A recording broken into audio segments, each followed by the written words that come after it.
Okay, I forgot to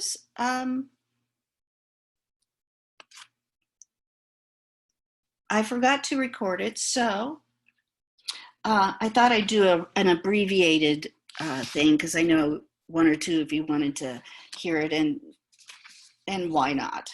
Okay, so we're in Mark chapter 2, and one thing this chapter has, it has several examples of what the culture considered the most important thing, which is honor. Now remember, it's a collective society. We live in an individualistic society where the person is important. We make our decisions. We care about us. We feel guilty or not. In a collective society, which is still like 80% of the world today, the group that you belong to is the most important thing. If you're following their guidelines, then you feel good about yourself. There's no rugged individual going off on their own. It's it's all about the group, and the group is mostly defined by first your kinship, the family you're with. So people in first century Palestine, for lack of better terms, they really stereotype the rest of the world. So if, for example, you know how all the names are always like Paul of Tarsus or Jesus of Nazareth, because that provided information to the person that you're being introduced to that helped to define who you were. Nazareth was a podunk town and had no real worth to it. And so it really identified Jesus as kind of a hillbilly, kind of like there was nothing of much worth that came out of Nazareth. In fact, even Nathaniel said that in John. So, and Paul of Tarsus had much better reputation. So honor in our individualistic society culture, we value monetary success over anything else. First century Palestine, it was honor. And honor is your worth that other people agree with. So that's the most important difference. Individualistic, you have to feel right about yourself. In a collective society, the group had to feel good about you. And honor was everything. You could have honor in first century Palestine and no money. And you could have a lot of money and have no honor. So honor is what they looked for. And I'll skip that. So honor is worth that is publicly recognized by one's own social group. From the very beginning, women had, if it was determined by gender. So if you're a woman, all you can do is defend your honor. There's no way that you can acquire more honor just by the fact that you're a woman. Whereas males not only had what their kinship brought to them, but also they could either be given more honor or by their actions, they could achieve more honor. But really, basically, they spent all of their life making sure they kept their honor and making sure that other people stayed in their honor status. Really, the biggest thing between Jesus and the teachers of the law, it wasn't so much that Jesus was coming and saying this, and thus. It's that he, being from Nazareth, illegitimate, had no honor, and he had no business, one, speaking in public, more or less teaching, and teaching with authority, because he had none. So honor is what it's about. They had a whole system, and they have today a whole system of how to protect your honor and possibly gain more honor or take honor from someone else. And the reason that's important is they believed that honor was a limited good. In fact, nearly everything in first century Palestine was considered limited good. There was only so much of it. And if someone got some, then someone else lost some. So it's sort of like a household budget. You know that if you spend money on going out to dinner, uh, there's not going to be enough to go around. So you really watch how you spend your money. In their culture, it's how they took care of their honor. And it's in public. Their culture was lived in public for the most part. They only slept in their houses. Otherwise, they were always around people. It was considered weird if you went off by yourself. In Mark chapter 1, Jesus went off in a solitary place to pray, and they came looking for him because not so much that he was praying, but because he was alone and he was off somewhere, and that was considered very strange. So you live most of your life in public. Also, as far as the Jewish law went, to be in public requires only if there's 3 men. So even in your home, you could be in public, and it counted. Nicodemus went to Jesus at night. Now, it wasn't because he was sneaking around. It's because he knew that during the day, people would be watching, and he wouldn't be able to have an honest conversation with Jesus because everybody would be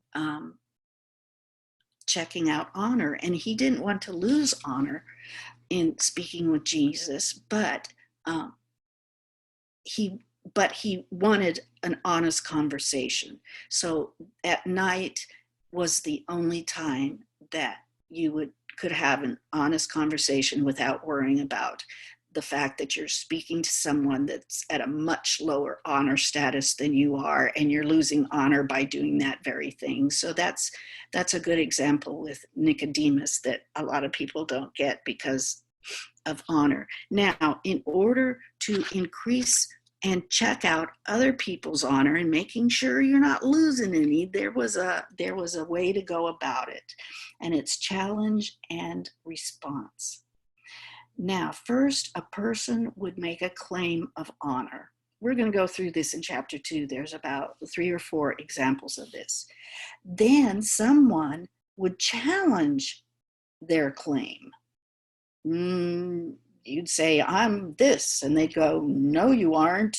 And then the original person responds to the challenge and has to prove it, or they get caught and they lose honor. Now, the verdict always comes from those that are watching, or the public. You don't decide. The person that challenged you doesn't decide, but the public. And again, they're always in public.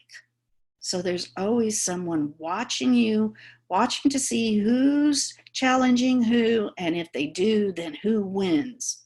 So let's look at that in Mark chapter 2.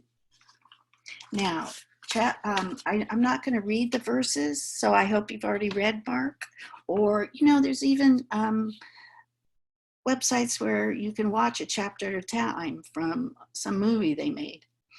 I hope I said enough about gender. Women, well, that'll come up quite a bit as we go along.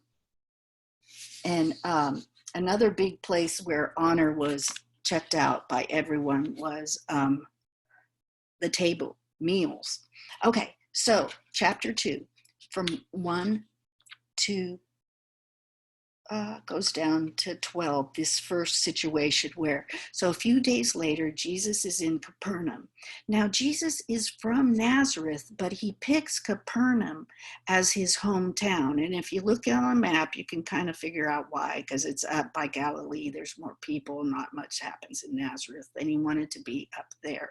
So the people had heard that he'd come home. Home is more an attitude than a location.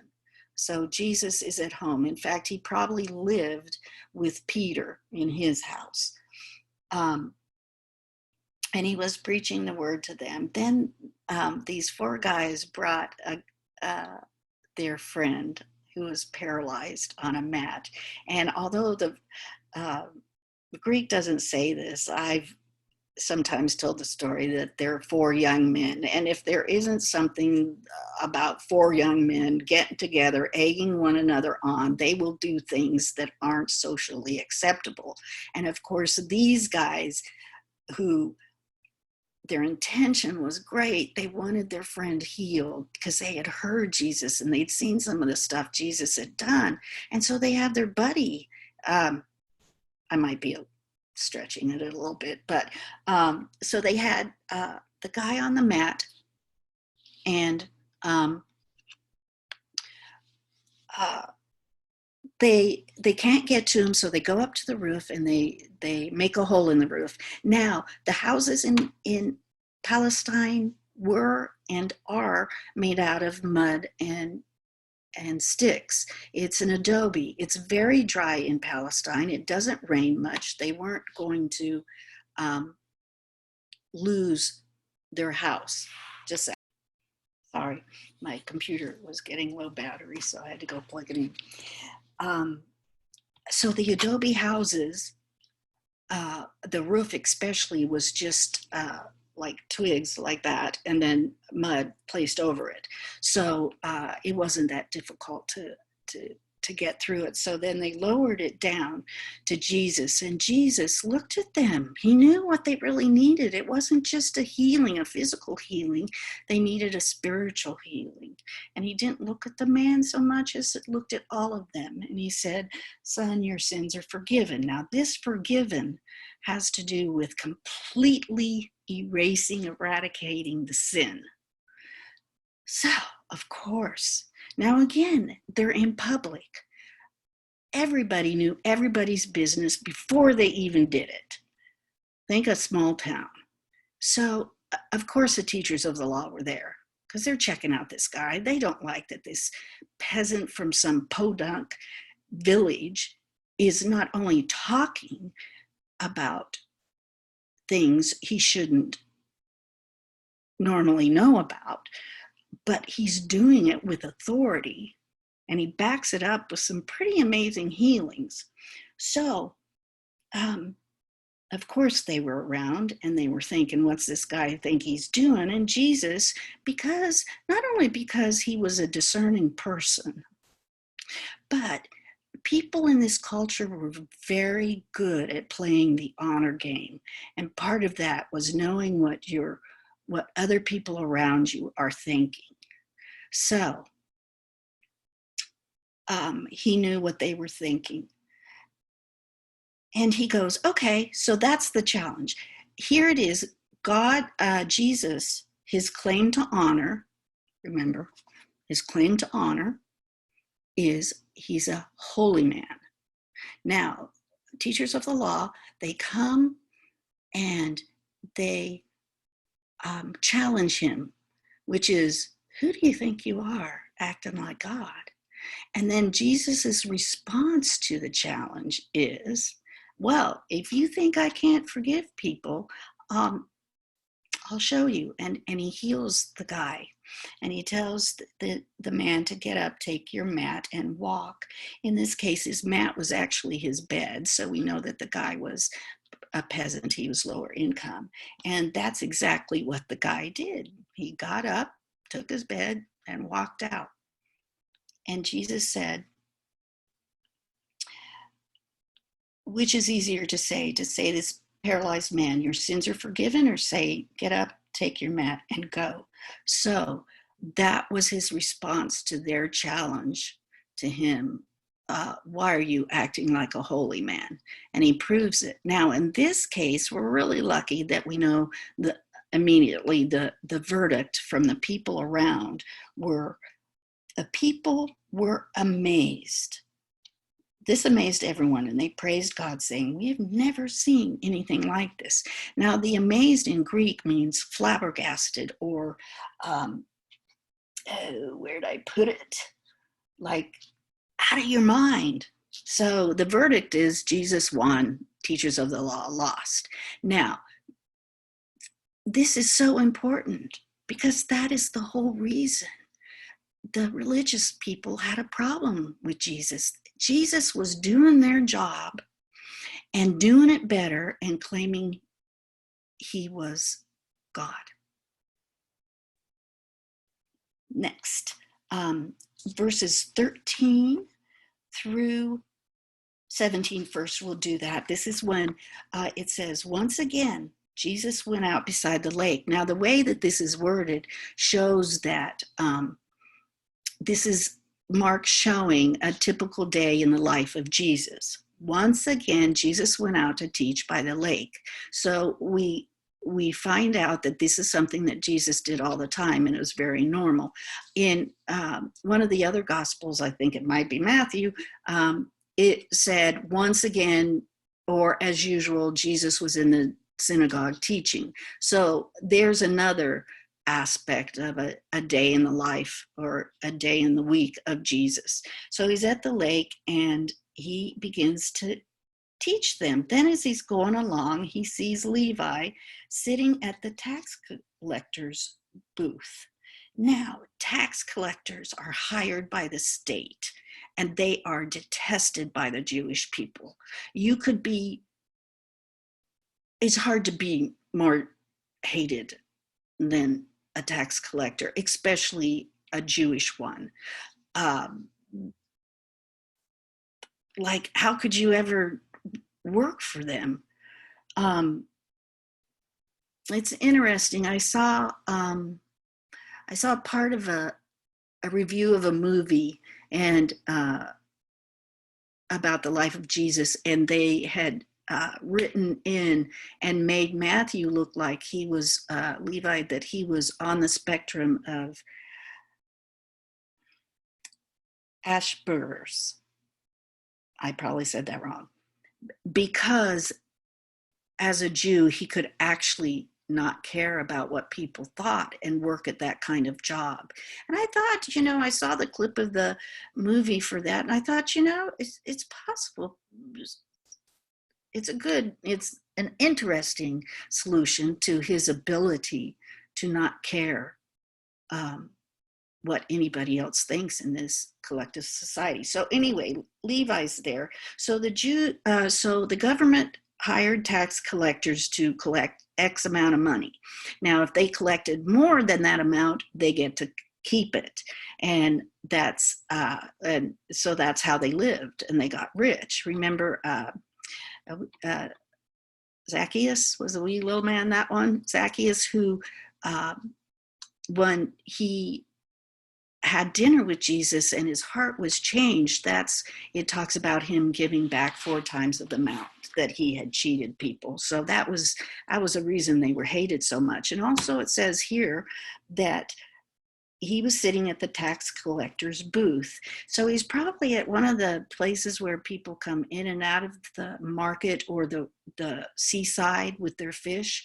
And he was sitting up high and he could look down and he could demand of anybody, stop, I want to look at that, and go through it, and also decide how much to charge for whatever they had. So that's the physical context of that. And Jesus says, follow me. Now, in the first century Palestine, you didn't decide to become a student of a rabbi or teacher. You had to be asked by the teacher. And so that's why Jesus says, follow me. Now, the fact that Levi, and in the first chapter, the fishermen followed Jesus so quickly when he said, "Follow me," it just shows that they had been listening to him before. They certainly knew all about Jesus and heard him and had been affected by him, so that when he did say, "Follow me, I'm choosing you to be a student, a disciple," they got up and went and followed him. Now, they end up having dinner at Levi's house. Again, very public society. Everybody knew who was eating with who. A lot of times they ate outside, and so it was obvious to watch, but also there's the story about the woman who anointed Jesus's feet. I want to say in Simon's house, and everybody saw it. It's because people would invite people to dinner for a meal, but then they'd let the other people of the village sit around and watch them eat dinner. Now, why they did this was because everybody's checking out everybody's honor. So, and a meal was the perfect place to check out the honor. Really, I think sometimes that was the only reason you had a meal in those days, was not so much to eat, but to keep your honor and check out to see if anybody's trying to get more honor than they're allowed, blah, blah, blah. And that's why Jesus at another point in another gospel said, when you are invited to a meal, take a lower seat, because the whole meal was seated according to who had more honor than the other. Take the lower seat so you'll be asked to move up instead of being embarrassed and lose honor by saying, could you go over there? This person needs to sit here. So it very much involves honor.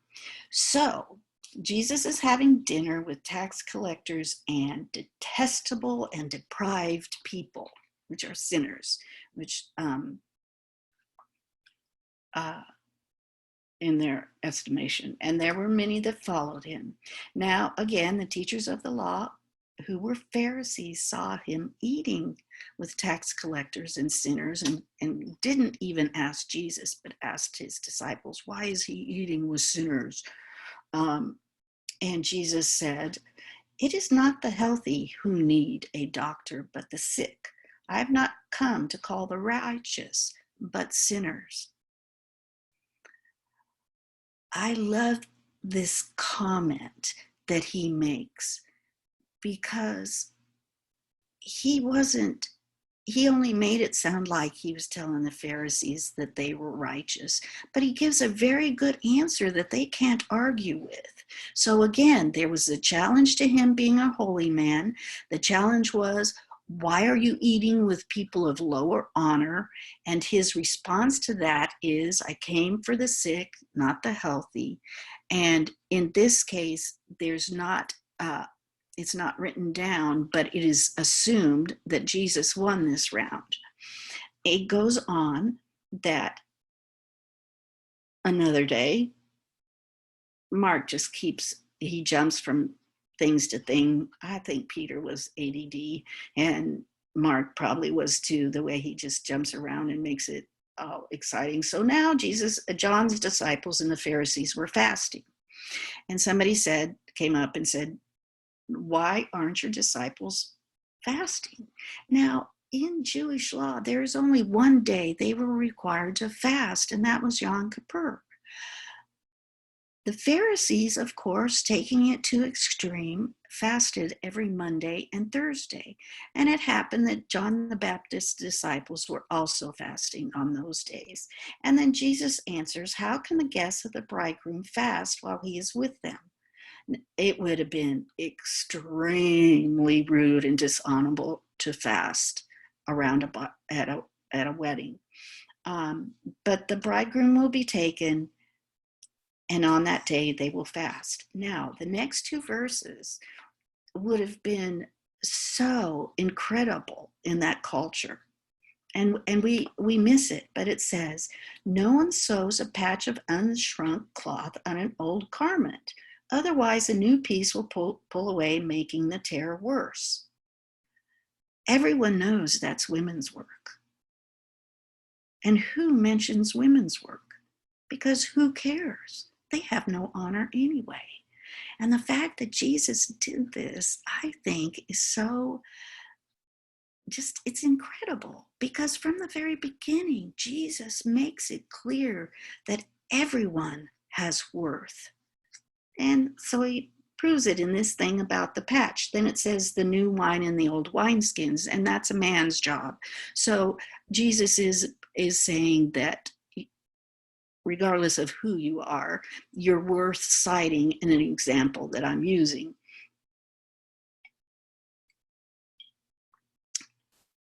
And so he meets their challenge. So they go, okay, you're a holy man, but your disciples aren't fasting. That's the challenge. He comes back and defends what he does by the example of the cloth and the wine. So that's his response. Again, they don't have the verdict written out, but of course, Jesus won that one too. Okay, one Sabbath, Jesus is going through the grain fields. So from verse 23 to 28, the end of the chapter. So it's Sabbath. You're not supposed to work on the Sabbath. Now, it was lawful to glean as you go. So the grain fields you could glean on any day but Sabbath.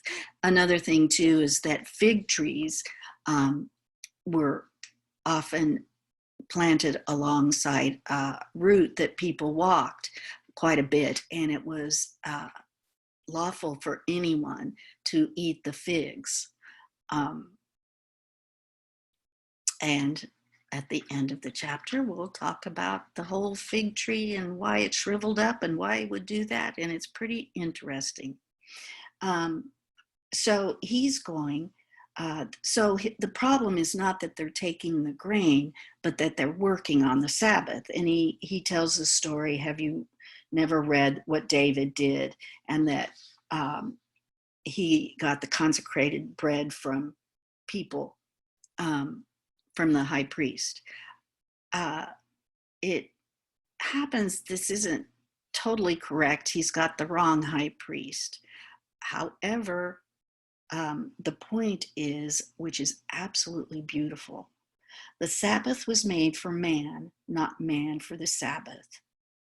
So the Son of Man is Lord even of the Sabbath. Now the Sabbath was created by God so that man could rest for a day, enjoy life, and enjoy God and his creation. It was a day of rest. Well, man took that day of rest and turned it into a day of work. There were so many rules about what you could and could not do on the Sabbath that God never intended. So Jesus once again shows the law. The Sabbath was made for man, not man for the Sabbath. So it was a wonderful response. And again, they are challenging Jesus as a holy man, that if he's so holy, why do you have disciples doing what is unlawful to do on the Sabbath? So that's the challenge. Jesus's response is that beautiful thing about the Sabbath was made for man. So he comes back and once again responds with the truth. And it was not written, but again, the verdict is assumed that, of course, Jesus won. So there in chapter 2, you get a good look of what days in the life of Jesus looked like as he went around the countryside preaching and ministering to people. And then, of course, it's jam-packed full of honor challenges, and it shows how Jesus responded as an honorable man and was able to not only defend his honor as a holy man, which was way above the status of what he was born in Nazareth and illegitimately. So he has a right to have this new status. He beats them at their game every time. But again, teachers of the law and the Pharisees, they know this. They're getting cut down every time they turn around, and they're not going to let this guy get away with it. And so that's always the tension in Scripture, built around honor. Okay, so that was chapter 2. Sorry you didn't get the recording of the first time, but I don't think you missed out. Thanks again. We'll be here next Monday, and hopefully I'll remember to record it. If not, I'll make one so y'all can see it. Thanks a lot. Appreciate it.